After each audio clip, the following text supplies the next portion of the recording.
Hey everybody, it's Roxanne McDonald from Epic Health Now.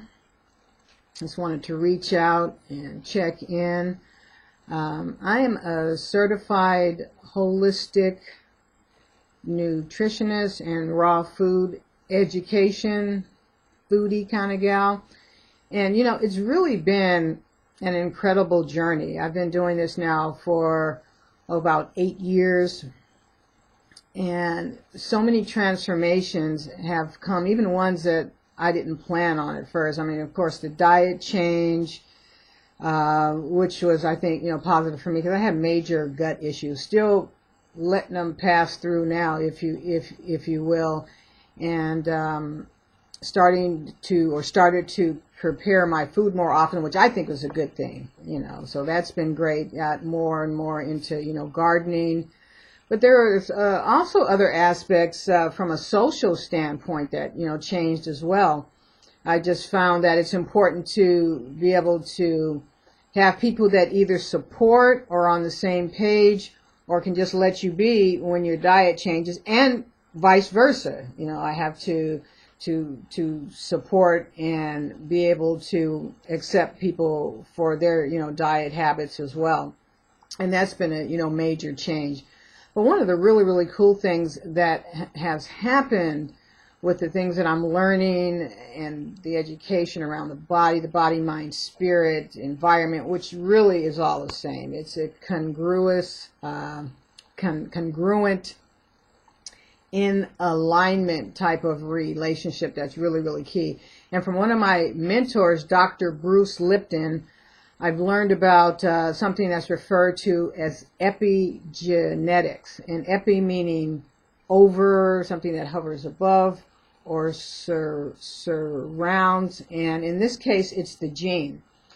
And the really, really cool information there is that we are not products of our genes. We are not susceptible to, in this case, a particular illness just because our parents or their parents were.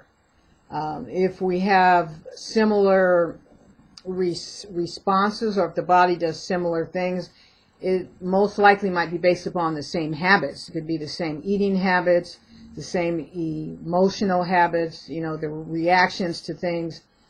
But with epigenetics, what happens is, okay, you have the cell, you have protein, and you have the gene. So it starts with the cells and the messages, if you will, that the cells receive from the environment that we're in. So if you're in like a really toxic environment with a lot of smoke, bad water, emissions that could come from the car, just the air is polluted to the point to where it just kind of, stays that way, then you become susceptible to what's going on there. It could also be, what's inside the water as well, as far as heavy metals. So what happens is that the gene gets affected, or I'm sorry, not the gene, but the cell. So it hits the cell first, and just imagine the cell is like, dude, I am so sick. And the cell goes over to the protein. It's like, protein, are you feeling sick too?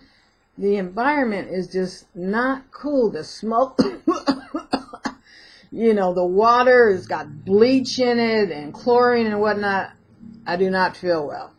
And protein says, yeah, I've been feeling the same way too. My little protein genes are buckling. I can't breathe good. I can't digest or receive positive messages. And then the protein, from the gene to the protein, and the protein from the cell to the protein, and then the protein goes over to the gene and gives the same kind of message. I'm not feeling good, gene. What's going on with you? How are you feeling? I'm sending out this energy to you. And the gene says, well, now that you mention it, I'm feeling sick too. And that's kind of like the sequence or the process in which it goes on how most of the ailments fall on us. So the gene is receiving the signal from the protein, and we have hundreds of thousands of protein strands in our body. Look at it like a structure, and the protein's receiving it from the gene. So the epi part with the gene is the message, the signal that's coming from elsewhere hence the cell and the protein, and then that's how the gene gets affected and sends the messages throughout our body and our brain and everything that's connected there. So say you're in a household that's a really loving household. Everyone is supportive, listens, sends a lot of love, kindness, just as an overall, basis. And you're feeling that. And the gene is feeling it. And the gene is all happy. Like, wow, this is a really cool place to be. I like hanging out here. And the gene goes to protein. Protein, are you feeling cool? I mean, these people are loving. The body's feeling good. I wish I could stay here for the rest of the time. And protein's like, yeah, I'm liking this as well. Protein goes over gene. Gene, is this a cool environment or what? And the gene is like, I'm digging this environment. So these are like the little messages that the body and parts of the body send each other. And so the really, really great part about this is that we can change our environment. We have the power to change our environment if it's not healthy, or to embrace our environment if it is healthy. And so a lot of the illnesses we get are so based upon whether it be diet, whether it be stress, whether it be the environment and what goes on with that, the emotions, because we hold stuff on and we're taught to do that. And we actually want to learn how to let our emotions do their thing. And at first it can be like, crazy looking with anger. But then the more you emote and let that go, the more the body will begin to balance, and you learn the choices that you have there. So I just wanted to share that. I just think that it's so awesome that we're not bound by our genes, and that there's a community going on inside of us that can make things for the better.